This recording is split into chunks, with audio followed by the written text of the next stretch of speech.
The digital clock on Julia Parker's nightstand read 2 a.m. when she felt her 8-year-old son's burning forehead. Noah's temperature was spiking at 103 degrees. "Honey, wake up," she whispered, gently shaking his small shoulder. "How are you feeling?" "My throat hurts so bad, Mom," Noah croaked, his voice barely audible. Julia didn't hesitate. She threw on her jeans and grabbed her keys. The 15-minute drive to Willow Creek General Hospital felt like an eternity as Noah dozed fitfully in his car seat. As a single mother of 8 years, she'd avoided hospitals whenever possible. Too many bills, too many questions she wasn't ready to answer. The fluorescent lights of the emergency room made everything look harsh and unforgiving. Julia filled out the paperwork while Noah slumped against her shoulder, his small body radiating heat through his pajamas. "Noah Parker?" a nurse called from the triage door.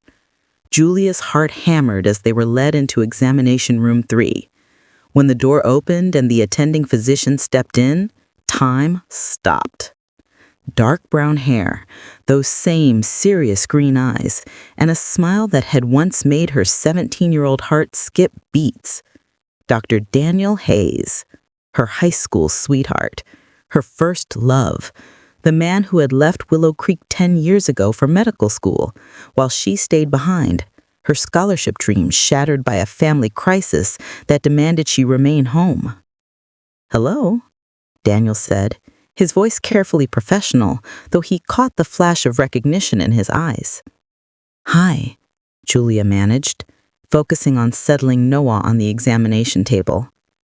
Daniel's hands were gentle as he examined Noah's throat and took his temperature, just as she remembered.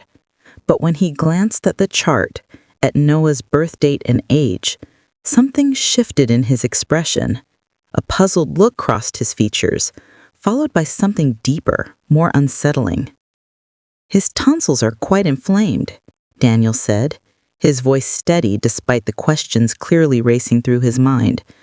"I'll prescribe some antibiotics and fever reducer." Julia took the prescription with trembling fingers. "Thank you, doctor."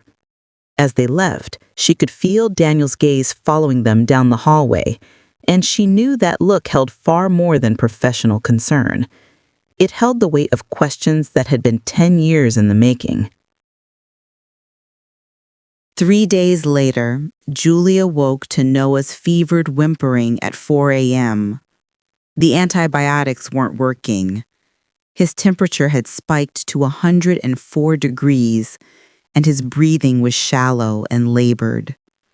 "Please, not again," she whispered, throwing on yesterday's clothes and scooping Noah into her arms.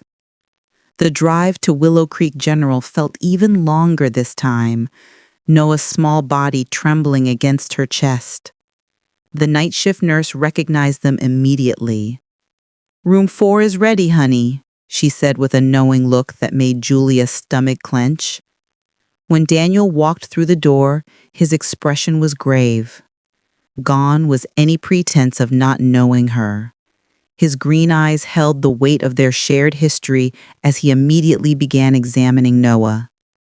"His throat is severely inflamed," Daniel said, his voice clinical but concerned. "The infection has spread. I'm afraid we need to admit him for IV antibiotics and monitoring." Julia felt the room spin slightly. "Admit him? But I can't afford—" "We'll work something out," Daniel said quietly, not looking up from his chart. "Right now, Noah needs immediate treatment." As nurses prepped Noah for admission, Daniel finally met Julia's eyes.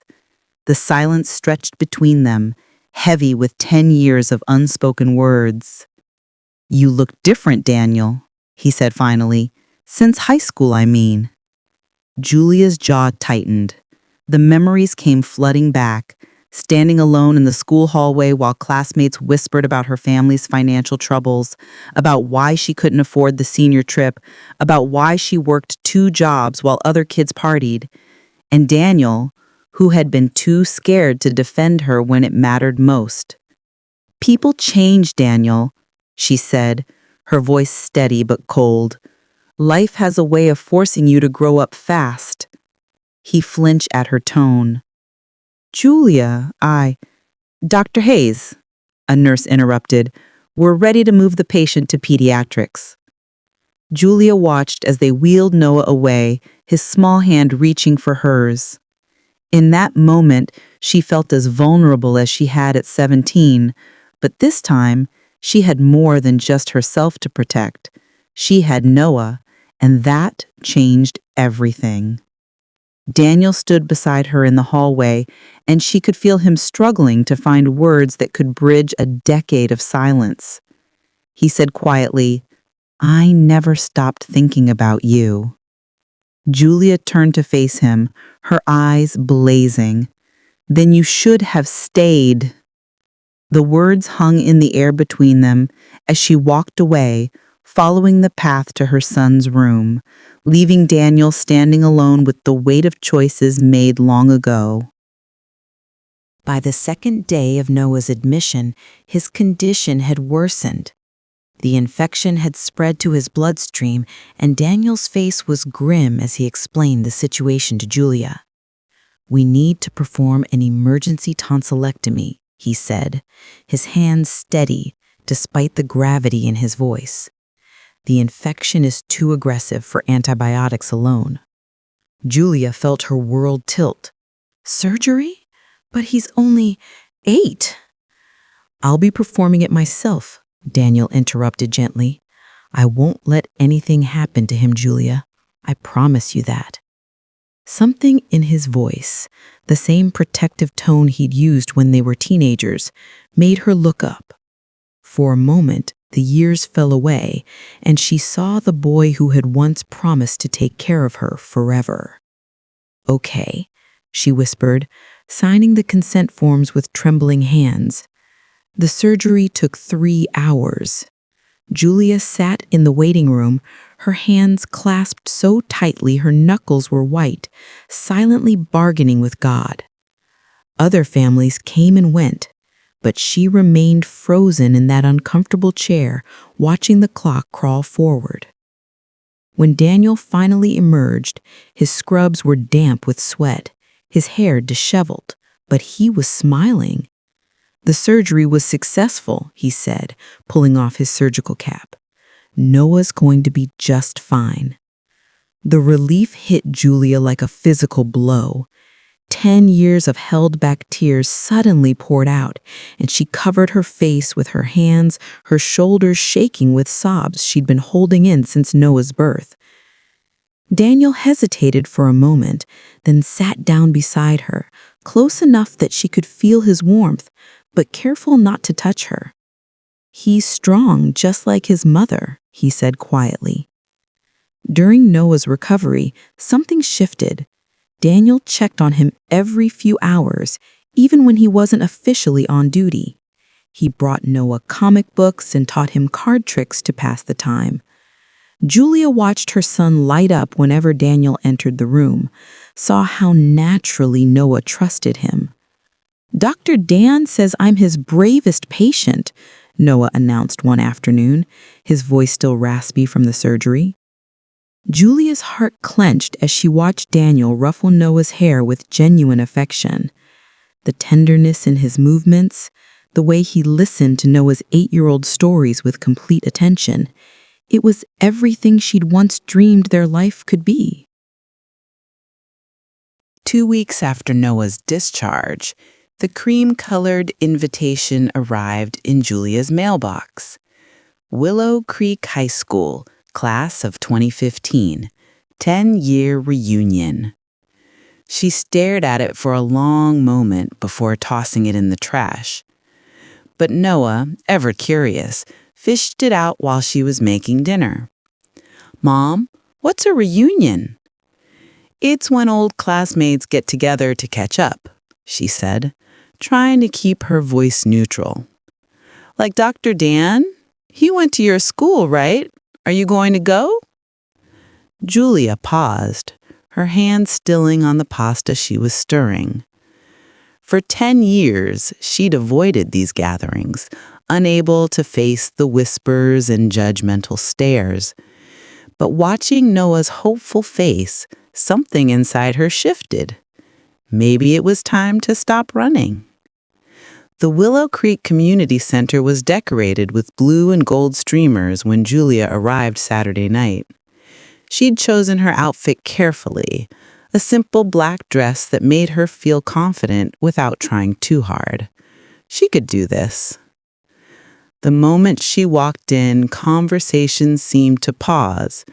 Julia lifted her chin and moved toward the refreshment table, her heels clicking on the gymnasium floor. "Well, well, if it isn't Julia Parker." The voice was sickeningly sweet. Caroline Miller hadn't changed much. Same blonde highlights, same predatory smile. "I heard you never left town. How quaint." Julia turned slowly, her expression calm. "Hello, Caroline." "So tell me," Caroline continued, her voice carrying just loud enough for nearby tables to hear. "Who's your son's father? I mean, we're all dying to know. You disappeared for a while there, came back with a baby. Very mysterious." The old Julia would have flushed and stammered, making excuses. But this Julia, the one who'd raised a child alone, who'd worked 3 jobs to keep them afloat, who'd sat through her son's surgery with steel in her spine, this Julia was different. "That's something my son has the right to know," she said clearly, meeting Caroline's eyes. "You don't." A hush fell over the nearby tables. Caroline's smile faltered slightly. "I mean, surely the father should—" "Caroline." Daniel's voice cut through the tension as he appeared at Julia's side. "Still gossiping after all these years? Some things never change." Caroline's face reddened. "Daniel, I was just being intrusive," he finished smoothly. "Julia, would you like to dance?" Before she could object, Daniel's hand was on the small of her back, guiding her toward the makeshift dance floor. The familiar touch sent electricity up her spine, but she didn't pull away. "Thank you," she murmured as they swayed to the music. "You didn't need my help," he said quietly. "You handled that perfectly." Julia looked up at him, surprised by the admiration in his voice. 10 years ago, you wouldn't have stepped in." Daniel's grip on her hand tightened slightly. 10 years ago, I was a coward. I'm trying not to be anymore." As the song ended, Julia realized something had shifted. For the first time in a decade, she hadn't run from her past. She'd faced it head on, and she was still standing. In the weeks following the reunion, Daniel found reasons to stop by Julia's small apartment near downtown Willow Creek. At first, it was medical follow-ups for Noah. Then it became Saturday afternoon visits, bringing board games and teaching Noah to throw a proper curveball in the tiny backyard. Julia watched from the kitchen window as her son laughed, really laughed, for the first time since his surgery. Noah had always been a serious child, old beyond his years in the way kids from single-parent homes often were. But with Daniel, he was just an 8-year-old boy. "Mom, can Dr. Dan stay for dinner?" Noah called through the screen door one evening in late October. Julia's hands paused on the dishes she was washing. They'd been dancing around each other for weeks now. Polite conversations, careful boundaries, the weight of history hanging between them. "If he wants to," she said finally. That night, after Noah had fallen asleep clutching the new comic book Daniel had brought him, they sat on Julia's small front porch. The autumn air was crisp, and she'd wrapped herself in an old cardigan that had seen better days. "He's happy," Daniel said, nodding toward the house. "I haven't seen him smile like that before." "He likes you," I admitted. More than he should, probably. Daniel turned to face her, his expression serious. Julia, I need to say something. About before, about high school. I was wrong. When everyone was talking about you, making assumptions about your family situation, I should have stood up for you. I was a coward, and I've regretted it every day since. Julia pulled her cardigan tighter around herself. We were kids, Daniel. Scared kids trying to figure out our lives. I loved you, he said quietly. I loved you, and I let you face everything alone because I was more worried about what people would think than about protecting the person who mattered most to me. The words hung in the autumn air between them. Julia felt tears prick her eyes, not the angry tears of their hospital confrontation, but something softer, more vulnerable. I waited, she whispered. After you left for medical school, I waited for you to call, to write, to come back for Christmas break. I waited until I couldn't anymore. Daniel's hand found hers, his thumb tracing over her knuckles. I know, and I'll regret that for the rest of my life. But I'm here now, Julia. I'm here, and I'm not going anywhere.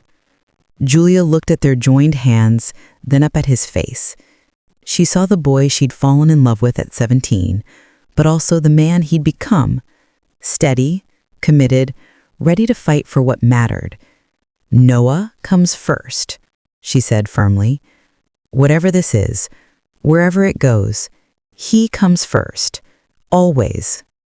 I wouldn't want it any other way. He's an amazing kid. You've raised him well. Julia took a deep breath, feeling something loosen in her chest that had been tight for 10 years. We'd need to take things slow. Really slow. Daniel smiled, the same smile that had made her heart skip at 17. I've got time. All the time in the world.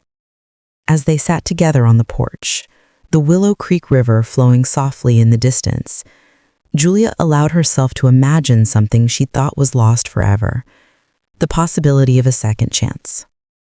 Many of us carry unfinished stories from the past.